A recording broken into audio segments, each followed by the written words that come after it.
Hey everyone, and welcome to another deep dive. All right. Today we're looking at Astro Bot. All right. We're diving into a glowing review and trying to figure out if you should spend your hard-earned time and money on this PSVR 2 exclusive platformer. VR platform, yeah. Now, Astro Bot looks like a typical 3D platformer, but the review says it pushes the boundaries using the PS5 hardware to give you a completely new way to play. Yeah, I read that. So what stood out to you?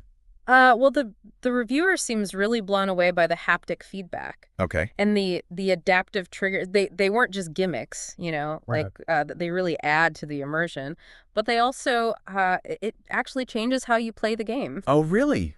Interesting. How so? Well, okay, you know how like a classic platforming challenge would be like using a bow and arrow? Mm-hmm. The reviewer says with the adaptive triggers, you actually feel the tension Oh, wow. in the bowstring as you pull it back. Oh, that's cool. So you're not just, relying on the visuals anymore. You're getting this like real physical feedback Right. that helps you time your shots perfectly. Oh, that's so cool. It's almost like the controller becomes an extension of the game world. Yeah, I can see how that would be super immersive, especially for a genre, Yeah. that relies so much on like precise timing and like those small movements. Mm-hmm. The review also talked about the level design. Oh, yeah, it sounds amazing. What stood out to you? Well, they said it's really, really creative. Okay. Each world has, its own new mechanics and challenges. So you're constantly like on your toes.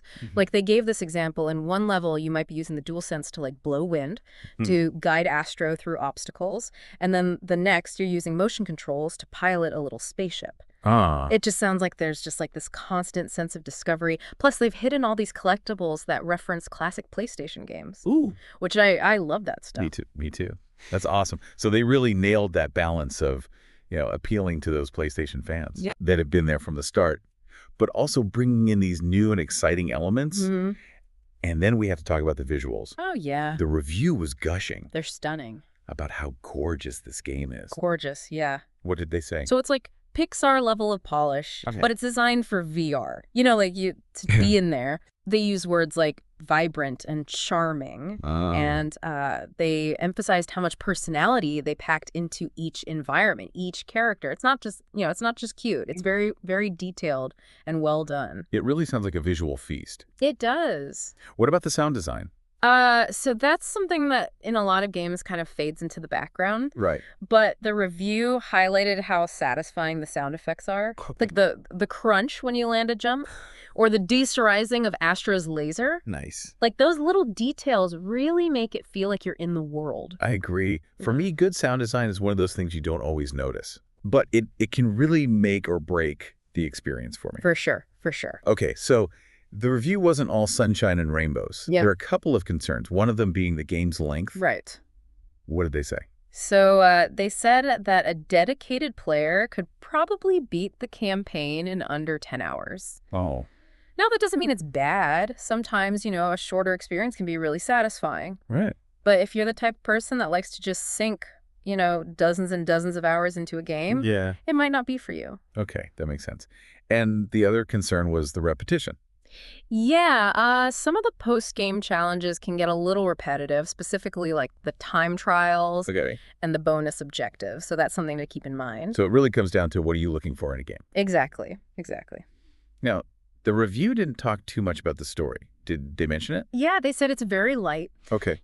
Charming enough, but nothing special. It's clearly more about the gameplay and the innovative use of the PS5. Okay, cool. And then the last thing I wanted to touch on was multiplayer, Uh-huh. or the lack thereof. Yeah, The review mentioned that it's a single-player experience only. right. So do you think a co-op mode could have worked here? Or would it have been too chaotic? Ooh, that's a tough one. On one hand, it could have been really fun to share that experience with a friend. Yeah. But on the other hand, Mm. the game is so much about the DualSense controller Right. and the VR. It's hard to say if they could have made a co-op mode that captured that same magic. Yeah, that's true. Okay, so overall, the review gave Astro Bot an 8.5 out of 10. That's a really good score. It is. Based on what they said and what we talked about, Hmm. do you think the pros outweigh the cons here? Yeah, I think so. It sounds like a really special game, one that really pushes VR platforming forward. Hmm. The innovative gameplay, the visuals, the attention to detail. Yeah. It's really impressive. However, the short length and lack of a deep story, those might be deal breakers for some people. For sure. So would you say this is a must-buy then? I'd say if you love platformers Okay. and you're looking for something innovative and visually stunning, then yeah, absolutely pick it up. But if you're someone who really needs a deep story to stay engaged, maybe look elsewhere. All right, so that's Astro Bot, a solid VR platformer with some really innovative features, but maybe not for everyone. Yeah. So one last question for you listeners. Do you think a co-op mode would have worked for Astro Bot, or would it have ruined the magic? Let us know what you think. Thanks for joining us for this deep dive, and we'll see you next time.